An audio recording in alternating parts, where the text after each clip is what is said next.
Hola, bienvenidos a un nuevo año 2024. Felicidades para todos y para todas. Y a este espacio de divulgación del COMOVI en nuestro proyecto de Sembrar. Hoy tenemos con nosotros a los doctores Gerardo Naudor, que nos habla desde Estados Unidos, y Sergio Santos, que lo hace desde Brasil. Dialogarán sobre el tema inteligencia biológica e incidencias sobre la inteligencia artificial. Bienvenidos, Gerardo, bienvenidos, Sergio. Gracias por vuestro tiempo y es vuestras palabras. Gracias. Olá, Eugênia, olá, Gerardo, olá a todos que nos acompanham nas transmissões do Comove. Hoje a gente vai dar sequência à nossa temática sobre a inteligência artificial e as relações que nós estamos estabelecendo com os construtos e os princípios da motricidade vital. E hoje a gente vai aproveitar a presença do Gerardo para trabalhar com duas perguntas basicamente. O que é uma inteligência biológica, ou seja, como funciona e como opera a inteligência biológica? E a segunda pergunta que o Gerardo vai trabalhar é se a inteligência artificial poderá um dia operar como a inteligência biológica. Bem-vindo, Gerardo. Muy buenos días, muchas gracias Sergio y Eugenia por la invitación a conversar sobre este tema tan interesante. No sé si agradecerle a Eugenia que me haya incluido en este berenjenal. Soy básicamente un biólogo con especialización en microbiología, pero el estudio de la fisiología y el metabolismo celular me apasiona y esto me permite llegar a otros campos de la biología. Y en este tema de la inteligencia biológica, pues realmente el aspecto celular es clave. Por eso me atreví a aceptar esta invitación. El tema de la inteligencia no es nada nuevo. Se viene discutiendo hace más de 2500 años. Ya desde la época de Homero se hablaba del tema de la inteligencia, en el darse cuenta a través de la percepción, en lo que él llamaba, o inicialmente se hablaba el suche, que luego se convierte en psique, o que posteriormente se tradujo como el alma. Y era ese proceso de acercarse a la naturaleza, de percibir los fenómenos naturales y lógicamente también los sociales y humanos. Y posteriormente se utiliza el término del nous o nous, no sé cómo se pronunciaría en el griego antiguo, pero ya se entendía esto como el discernimiento, el pensar, la inteligencia, y se tradujo posteriormente como inteligencia. Aquí vale la pena comentar que hubo muchas controversias en el tema, pero básicamente el griego Almeón de Crotona fue de los primeros en establecer la relación que había entre el cerebro y las posibles percepciones. Él hizo disecciones humanas y pudo, por ejemplo, ver cómo el ojo se conectaba al cerebro. Y de esa manera podíamos percibir. Y él siempre habló de ese tema, de la conexión entre el sistema nervioso o nuestro cerebro, no se le llamaba sistema nervioso, y la posibilidad de sentir el universo y experimentarlo. Y bajo esa proposición, pues vinieron todas las discusiones de Aristóteles, de Platón, e incluso de Galeno, que pues sabemos todos es básicamente quien, conjunto con Hipócrates, fundan toda la medicina, y establecen toda esta serie de relaciones. Aunque Galeno nunca disectó humanos, pues él vivió en Roma y allí era prohibido disectar humanos, pero sí lo hizo con muchos animales. Y aparecieron muchos estudios y muchas informaciones que hablaban del tema de la inteligencia, pero lamentablemente todo se lleva hacia la versión humana. Y la liberación, apartarnos de la visión antropomórfica de la inteligencia, realmente fue una batalla de muchísimos años y solamente prácticamente a finales del siglo XIX, en el siglo XX y ahora podemos entrar a hablar de una inteligencia biológica más que referirnos solamente al tema de los humanos. Y bueno, muchos autores han venido trabajando sobre el tema. Un par de investigadores, Leck y Hunter, hicieron una investigación sobre definiciones del tipo de inteligencia y allí podemos entrar a entender algunas de las definiciones que ellos nos proponen, como esa capacidad de aprender de las experiencias, de los fenómenos, de los estímulos que nos llegan desde el medio ambiente, sea cultural o sea natural o sea social, y entenderlo, adaptarse a esos cambios, reconocer esos conceptos, buscar la capacidad de desarrollar entonces una respuesta que sea propositiva, que le permita a esta persona o a este individuo o a este ser biológico adaptarse a ese mundo, sobrevivirlo e incluso, si es el caso, modificarlo. Y eso es básicamente, digamos, los conceptos que nos llevan a la inteligencia. Es como una respuesta propositiva a toda información disponible que se produce en diferentes escalas de tiempo y espacios. Y eso lo hace, por lo tanto, mucho más complejo. Voy a referirme inicialmente en el caso de los animales y, pues, lógicamente también en el caso de los humanos. Y es cómo se hace esa conexión con ese mundo externo para producir esas respuestas, recibir los estímulos, producir las respuestas, transformarlos en una proposición que permita vivir. Para eso entonces, digamos, en la evolución se desarrolló un sistema nervioso que utiliza sustancias químicas que se activan por procesos eléctricos.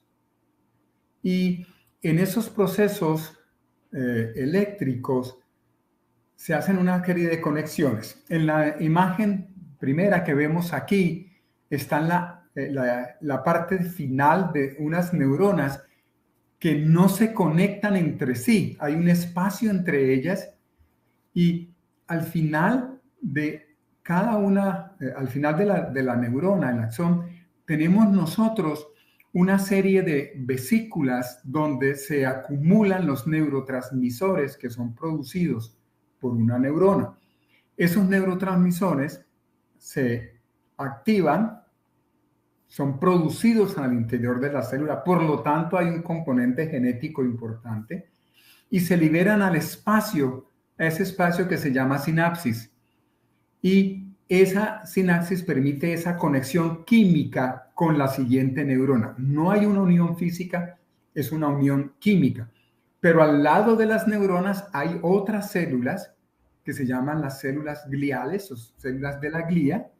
Como en este dibujo vemos a mi derecha, está un astrocito que se encarga de dar mantenimiento y soporte a esas células neuronales. Veamos la siguiente imagen. Es un acercamiento de la sinapsis. Ahí se pueden ver cómo los neurotransmisores son liberados y son recibidos en la otra neurona. Y eso produce un cambio eléctrico. Y ese cambio eléctrico va en intensidad, durabilidad, depender del tipo de neurotransmisor que entra a operar. Se han detectado muchos neurotransmisores, esencialmente hablamos de 12 tipos de neurotransmisores como Seguramente los hemos oído mencionar: dopamina, adrenalina, la serotonina, la acetilcolina, el glutamato, histamina, y las endorfinas y encefalocinas. Todas ellas son esas sustancias químicas que hacen esa conexión de una neurona a la otra, y dependiendo del tipo de neurotransmisor, de la intensidad, de la durabilidad, se va a producir una respuesta en la siguiente neurona y se irán haciendo conexiones. Esto lo venimos conociendo desde hace ya muchos años, pero aparece un primer modelo por allá en el año 86 de cómo sería la organización de todo ese sistema nervioso. Veamos la siguiente imagen. Esto que tenemos aquí es el cerebro y las conexiones nerviosas, en este caso de la mosca común, la Drosophila melanogaster, o mosca de la fruta. Esto es lo que se llama un conectoma, donde se ha logrado identificar todas las neuronas que tiene ese cerebro y todas las conexiones que van a las diferentes partes del cuerpo. Esto ha sido un trabajo muy interesante que se viene desarrollando, repito, en el año 86 con las nuevas técnicas de microscopía, las resonancias magnéticas nucleares, los scan, las tomografías axiales, todos los desarrollos en genética, todos los desarrollos en la proteinómica, que han permitido hacer esa secuenciación. Antes teníamos imágenes fijas, ahora ya tenemos incluso imágenes móviles a través, por ejemplo, de la microscopía de hojas lumínicas. Veamos la siguiente. Este es ese mismo conectoma mostrando las múltiples interacciones que se dan. Como ven ustedes, es algo muy complejo. En el caso de los humanos, estamos hablando más o menos de 86,000 millones de neuronas, de más o menos 3 millones de kilómetros de fibras nerviosas. Una neurona se conecta en primera instancia con otras 10,000, 20,000, 30,000 neuronas. ¿Y con cuáles neuronas? Ahí es uno de los grandes misterios. Dependerá de los neurotransmisores y cómo llega a funcionar ese neurotransmisor. Y entonces se habla de lo que podrían ser los estados del cerebro. Y algunos cálculos preliminares nos hablan de que los estados cerebrales pueden ser una potencia en base 2 que se eleva 10 y luego a la 15 veces. Si ustedes hacen ese ejercicio muy sencillo en la calculadora, va a aparecer un número que ni nos cabe en el cerebro, no podríamos ni leerlo. Yo intenté leerlo varias veces y es imposible, porque son muchos grupos de números. Es impresionante eso. De tal manera que es un proceso muy complejo, y es lo que se ha llamado la plasticidad sináptica. Eso es la maravilla del cerebro humano allí, pero es igualmente lo mismo en la larva de la drosófila o en la larva de un nemátodo que ha sido muy estudiado, el C. elegans, que es un modelo biológico, pero también en el denominado pez cebra, que ha sido muy utilizado. Veamos la siguiente. En este video, lo que tenemos aquí es exactamente el mismo cerebro de la drosófila. Como ustedes ven, tenemos la vista frontal, tenemos la vista lateral y tenemos la vista dorsal. Entonces, utilizando técnicas de fluorescencia en microscopía, se produce ese flujo de energía. Lo que estamos viendo aquí son flujos de energía. Y observen ustedes cómo desde la vista frontal los flujos de energía, es decir, cómo se van conectando las neuronas, se van dando a través de todo el cuerpo según la necesidad. En el caso de la mosca tenemos más o menos 32 neuronas motoras, que son las que mueven los músculos, pero hay más de 30,000 neuronas conectando todo el organismo, dependiendo de cómo se hace esa conexión. Y según la intensidad, según la durabilidad, la neurona puede recordar, es decir, establecer una memoria de ese proceso. Si ese ejercicio de conexión permanece en el tiempo, pues mayor va a ser la memoria. Si no se ejercita mucho en el tiempo, la memoria va básicamente a desaparecer hasta que en algún momento pueda ser recordada. Pero eso implica volver a formar un neurotransmisor. De tal manera que, digamos, esa es como la base en el caso de los animales. Entonces es un proceso netamente electroquímico, donde la función de las células está basada, en el caso de los animales, en lo que los fisiólogos, los médicos, los neurobiólogos y los biólogos conocemos como las bombas de sodio y potasio, los dos iones que se encargan de la regulación eléctrica.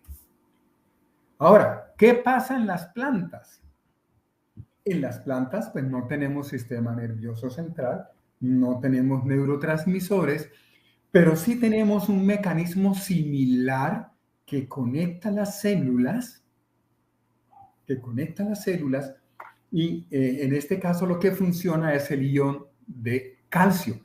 Pero igualmente las plantas producen algún tipo de respuesta. Por ejemplo, cuando una planta es atacada por un insecto, hay un masticado o le agrega una saliva o produce vibración o afecta, por ejemplo, estos trozadores afectan el cambio en el agua.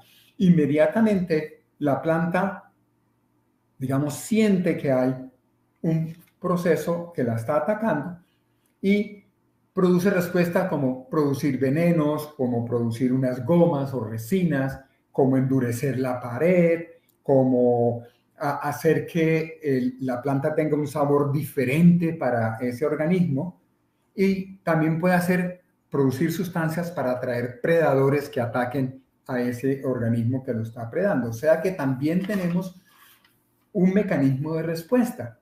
Ya muchos investigadores desde tiempos antes habían dicho que las células también tienen esa capacidad. Recordemos, por ejemplo, en el caso de las primeras estudios del consciente intelectual de Alfredo Binet, él ya había estudiado protozoarios y dijo, estos organismos son inteligentes. Agora, Gerardo, ¿sí? perdão por interromper o seu raciocínio, mas na sua exposição, me parece que essa complexidade toda, ela demanda de uma corporeidade, de um corpo que interage no ambiente, interage com o mundo e com a experiência ele vai constituindo o seu potencial de inteligência. Correcto. Es decir, un protozoario o un alga, una célula simple también produce respuestas de esta naturaleza y produce sustancias que interactúan. Pero a medida que se avanza en la evolución, se va formando un cuerpo, una corporeidad. Sí. En el caso de las plantas, pues como no vemos moverse o movimiento, nos parecen que son estáticas. No son estáticas. Internamente hay un proceso corpóreo de ese organismo. En el caso de los animales es mucho más evidente, sí. Mucho más coordinado, por supuesto. Agora, essa questão da corporeidade e a inteligência relacionada à corporeidade, como fica a questão da chamada inteligência artificial? Correto. Por conta de que qual é este corpo? Qual é a possibilidade deste corpo, entre aspas, que lidar com dados, informações, relacionado a esta complexidade do sistema corpóreo biológico? Bueno, el tema de la inteligencia artificial ustedes lo han expresado ya en muchos documentos. Realmente ya sabemos que eso es simplemente una máquina. Noam Chomsky ha dicho que no es una máquina inteligente, es una máquina plagiadora. Toma millones de datos de todas partes, los integra y los hace producir. No hay neurotransmisores, hay una set de parámetros preestablecidos Eso no sucede en el cuerpo de los animales ni en la corporeidad de las plantas, donde hay todo ese potencial de plasticidad sináptica. Hay una direccionalidad. Las máquinas que se llaman de aprendizaje, lo que hacen es ir tomando más datos. Simplemente van tomando más datos y los van incorporando a su base. Pero la respuesta está señalada, está dirigida. Hay algo interesante y es, se están haciendo crecer células, se toman células madres, se estimulan para que sean convertidas en neuronas y se hacen crecer en chips de computador. Y Wow. es decir, van creciendo sobre esa base y cuando se produce un estímulo eléctrico, la neurona reacciona. Porque ya sabemos, ellas reaccionan por estímulos eléctricos. Sí. Pero necesita otra neurona para interactuar y necesita los transmisores. Por ahora simplemente están haciendo la conexión, pero no hay una respuesta. No hay una respuesta y por lo pronto, por ahora, a pesar de todo lo que se ha hecho, todos los estudios cerebrales y todas las cosas que hay en este momento, va a ser muy difícil que la inteligencia artificial supere la plasticidad sináptica del cerebro o la respuesta plástica de las plantas también para responder a su medio. ¿Llegará algún día? Espero que no. Lo veo muy complicado. Sin embargo, lo que se llaman los nuevos computadores cuánticos, que trabajan con lo que se llaman los qubits o los qubits. Sí. Un qubit son millones de microchips almacenados en un cubo muy pequeñito que funciona básicamente en el cero absoluto. Y ese es el problema. El qubit puede ser más o menos de este tamaño, pero para que opere a ese cero absoluto necesita una máquina inmensa. Enorme. O una máquina enorme que produzca esa temperatura, porque cualquier movimiento electrónico altera por completo el sistema. Lo mismo hace la neurona. Cualquier electroncito que se le mueva la altera, solo que produce una respuesta propositiva. Sim. Porque nós, no grupo do Comove, este ano ainda, no compartilhamento de alguns artigos, uma entrevista, se eu não me engano, o professor Eugênia compartilhou, e a gente, nessa entrevista, os participantes falavam de uma palavra que não sei se existe em língua portuguesa ou espanhol, que é aquerpar. É isso, né, Eugênia? Aquerpar, ou seja, trazer para o corpo, dar uma importância à nossa corporeidade e à nossa experiência corpórea, não só nós, seres humanos, mas considerando toda a experiência corpórea dos seres vivos que estão conosco, compartilhando o mundo, que seria esta a palavra de trabalho do ano para o nosso grupo de pesquisa da motricidade vital. O que você acha, Gerardo? ¿Temos que acuerpar? Sí, es una propuesta interesante. Sí, la expresión sería darle cuerpo a este sistema. Mira, el nivel de conexiones y de interacción es tan amplio. Son millones de estos estados nerviosos que no hay nada independiente. Todo está íntimamente relacionado. Pero además se mantiene una homeostasis interna que nos hace ver el exterior, ¿no es cierto? Pero además tenemos unos procesos internos silenciosos, algunos dicen inconscientes, que hacen que nuestro cuerpo siga funcionando. Podamos respirar, podamos ver, podamos sentir el olor, escuchar. Desculpa. A própria memória é silenciosa e age para tudo, em várias situações. Memória silenciosa e tem um poder de intervenção nos nossos sentidos. Ya. Y ahí hay otro tema interesante con el cual podríamos de alguna manera, digamos, culminar hacia el final, es el de la conciencia. Sí. El de la conciencia. El consciousness de que tanto se habla hoy en día en el mundo. Realmente la conciencia es un proceso evolutivo muy amplio, muy grande, que nos permite una mayor disposición en el universo, pero también una mayor integración de nuestro propio cuerpo. ¿Podrá ser esta máquina consciente de sí misma, reconocerse a sí misma, sentir? Esperemos que no, no lo creo. Pues, Pero esa es una capacidad muy de nosotros. Lo sienten los animales. Yo estoy seguro de que hay ese reconocimiento y hay muchos ejemplos como tal de animales produciendo respuestas que son reflejo del conocerse a sí mismo. Hay, por ejemplo, estudios con los bonobos, estos primos sim, hermanos de los chimpancés en África, los cuervos, ¿no es cierto? sim, Como eu tenho.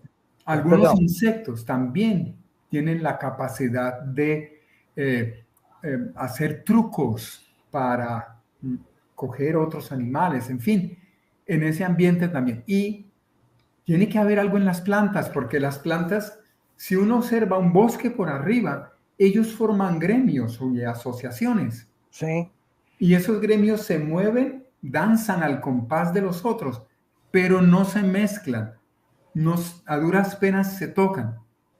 Y en el suelo puede uno ver aislamientos sim. y puede haber procesos de ataque a otras plantas y procesos de recepción de otras plantas. Eso seguramente implica procesos de conocimiento, conciencia del mundo que lo rodea. Eu tenho, Gerardo, eu tenho estudado agora a questão da semântica. Semântica do ponto de vista encarnado, de um sentido mais amplo que só produzido pela linguagem ou pela linguagem humana, de uma construção de sentido muito baseado na própria corporeidade. E eu, aproveitando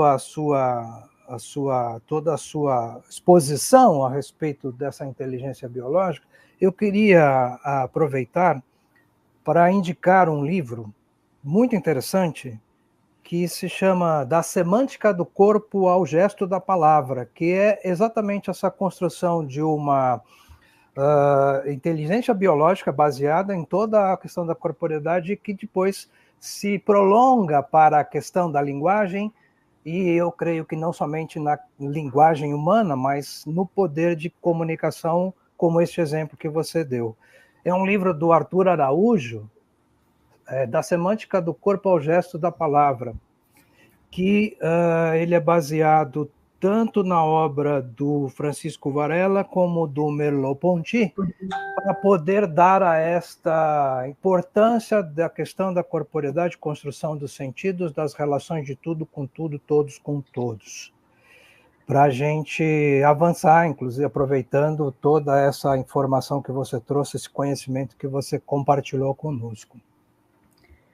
Sí, Bueno, permíteme, Eugenia, hay un interesante genetista inglés que se llama Adam Rutherford, que se ha vuelto muy popular a raíz de todos esos procesos de racismo que se afloraron en el 2019, 20, y ahora tiene un libro muy interesante que se llama El libro de los humanos, una breve historia de la cultura, el sexo, la guerra y la evolución de nosotros.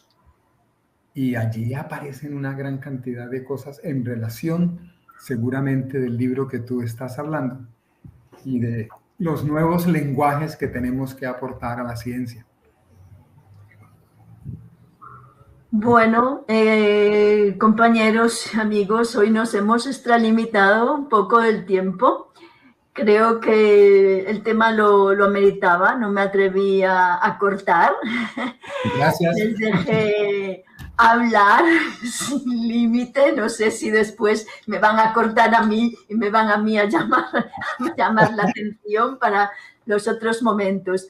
Muchas gracias a Gerardo, muchas gracias a Sergio, y para todos vosotros, ciudadanos del mundo, compañeros de la vida, nos vemos en el próximo mes, que será anunciado siempre tenemos, sabéis, este año como eje temático la inteligencia artificial en relación con la vida, con todos nosotros, y otros dos compañeros nos acompañarán para desarrollar algún subtema que nos siga ampliando la visión de este mundo en el cual estamos viviendo, que le llaman el mundo de la virtualidad, pero que, como decimos, necesitamos y somos acorpóreos. Por lo tanto, necesitamos abrazarnos de verdad y no solamente a través de las pantallas. Quizás sea el tema de la próxima mes. ¿Me permites una frase de cierre? Una cosa buena que nos dejó la epidemia del COVID es que nos demostró que la educación virtual y la virtualidad está realmente muy fuera de los propósitos de un realmente desarrollo humano. Exactamente. Esperemos poder seguir siendo seres vivos en interacción con otros seres vivos del planeta y que no se nos quiera tan artificializar e ir convirtiendo en cyborg. Esperemos que eso sea así. El futuro hablará por nosotros. Sí, Chao. Muchas gracias. Gracias. Nos vemos. Fuerte abrazo.